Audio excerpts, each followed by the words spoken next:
Well, hello, boys and girls. It's your favourite grumpy granny from Grogy's Patch. I just had to go and put a jumper on because it's just got jolly cold here, middle of January. What in the goodness gracious of me is going on? Anyway, guess what?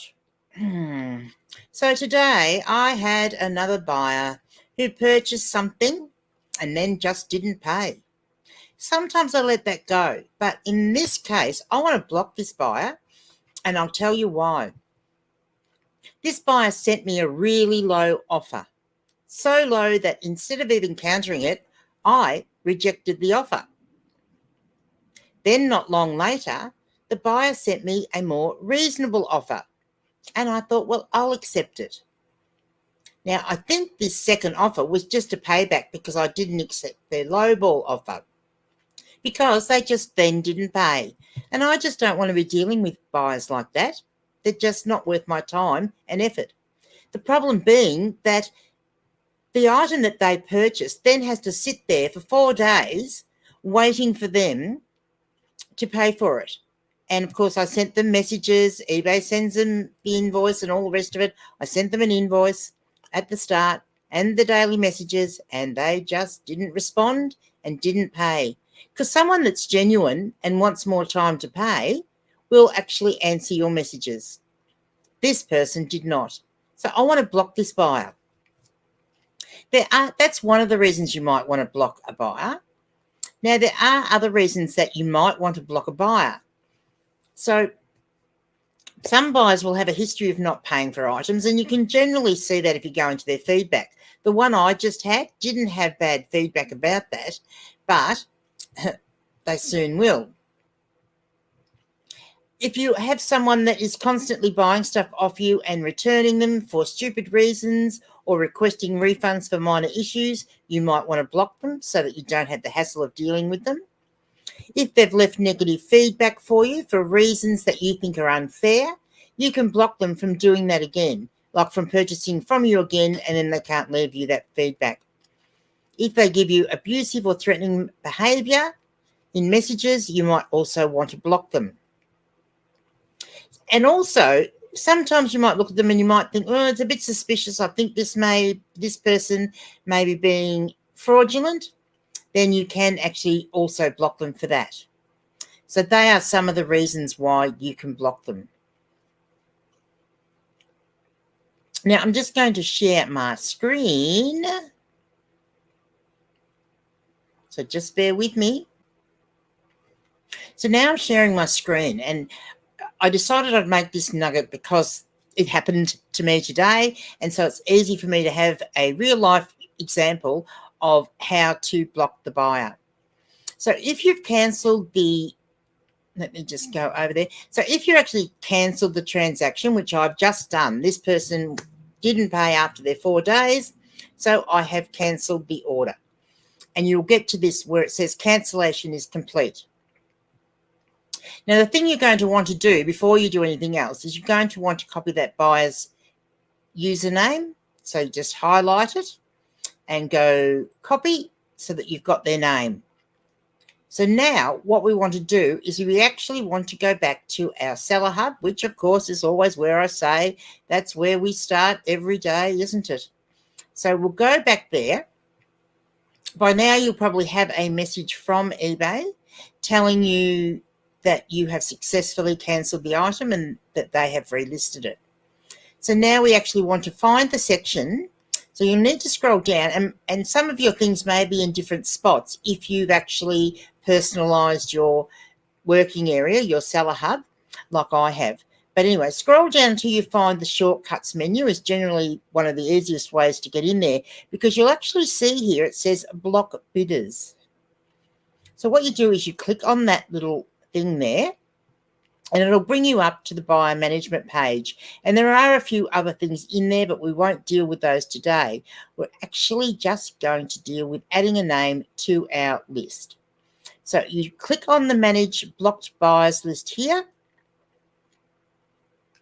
and there's a fair bit of information in there that you need to put in their username, and you add put a comma after their name and especially if you've got more than one, and you click on submit. Now, I've got quite a list here of people that I've blocked.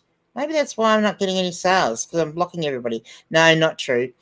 Some of these are bad buys that other people have shared with me. Thanks, Octo. So, yeah, that might be why. So anyway, I'm going to go to the end of my list. I'm going to put a comma because that's the last, so I don't want to get this one with the last person. I'm going to hit Control V on my keyboard to copy it, or you can right click and go paste, and that'll add that new person's name. So once you've added the name, then you just hit submit.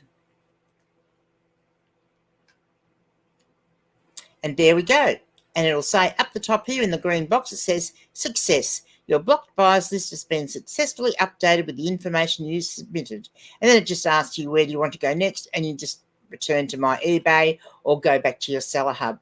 Pretty easy, isn't it? So that is how you do it. Let me go back and we'll stop sharing. Right. So that's, yeah, very, very easy. And I'm now going to show you a little sale I've made today. Oh, actually, I'm going to show you two, I think.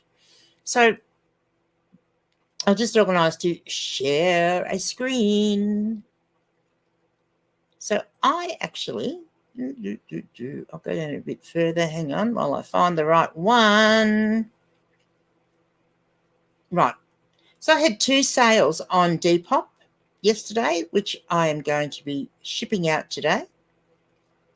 And so this is the first one that I thought I'd show you. So this is an item that and you'll be able to tell because I've got a white background here. So I've had this item for a little while, but it is a beautiful Anthea Crawford jacket, vintage size 10. So it is a smaller size, which is probably why it's taken a while.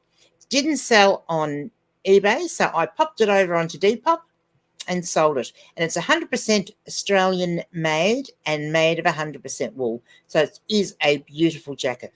And it's got lovely trim on it, which you can see here.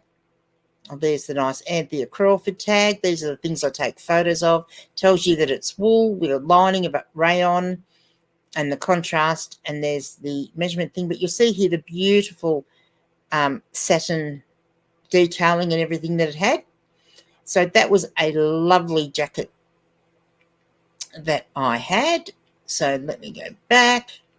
Just bear with me. I'll stop sharing that screen and we will share another screen. I will give you the details of that one.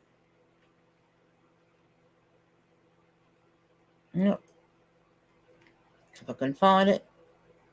I don't think that's it. I think this is it. Hopefully. Yes, this is it. So you'll see here, over here, the details. So $23.90 I finished up accepting an offer for. Shipping was $19 because it is a larger coat, and I do like to put them in I don't want to squash it all up because it's such a nice jacket. My Depop fees were $4.29. So I finished up taking away from Depop $38.61.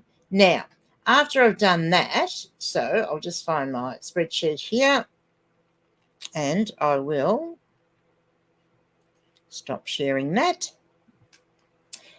So for that jacket, the cost of goods of that for me was $1. So it was pretty good. It was one amongst some of the first things that I bought to sell in my store. So I have had it for a while. So yeah, so $23.90 plus the $19 post gave me $42.90 less the $4.29 for the Depop fee. And then postage will be $14.78 because it's going to go in a large mailer, and that will go into a large padded mailer, not just a vinyl satchel, because I think something like that should be protected and looked after. So I took out the cost of the postage that I paid and the cost of the packaging. And so I'm ending up with a profit on that one of $21.77, which is pretty good. And just because I'm being generous today, I will give you another sale. I just need to find it. Everything goes out of order then when I... let me see. Let me see. Why can't I see the one that I want? For some reason, it is not showing me. I'll just pause this for a minute, just for a couple of seconds. Oh, you won't notice. I will, because I need to find the one that I want. So this was a lovely little sale. I had this beautiful maiden voyage burgundy eelskin. It's genuine eelskin vintage handbag. And again, I had before when I was selling handbags quite a lot on eBay. This one hadn't sold. And so I thought, well, look, before I get rid of it anywhere else, I'll give it a run on Depop, and it did sell. So I originally listed it for $29.88, and someone sent me an offer of $20, which I accepted because, again, it's something I've had for a while, and I'm still going to make a reasonable profit out of that. So I thought, well worth accepting it. And I will just show you the bag while I tell you.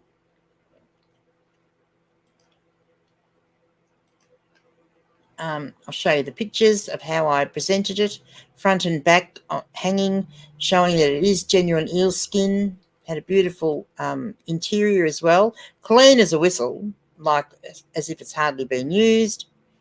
And yeah, in very, very good condition. And then I show the measurements there. And that one, as I said, so that one also cost me $1. Got it from the same shop the jacket came from, actually. And at about the same time, I might add. So that one cost me $1. I sold it for $20.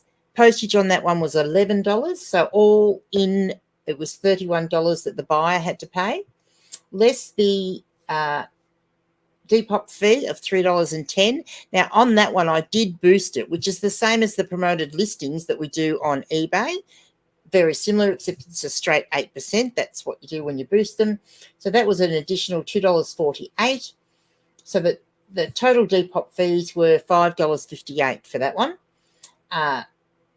Take away the postage that I paid, which was $8.59 plus some packaging costs, leaves me with a profit of $14.77, which is around about, like, I like to make a $15 profit when I sell things because that makes it worth my while. And so at $14.77, I think that was pretty good. So there we go, boys and girls. There's something new for you today, and I will see you tomorrow.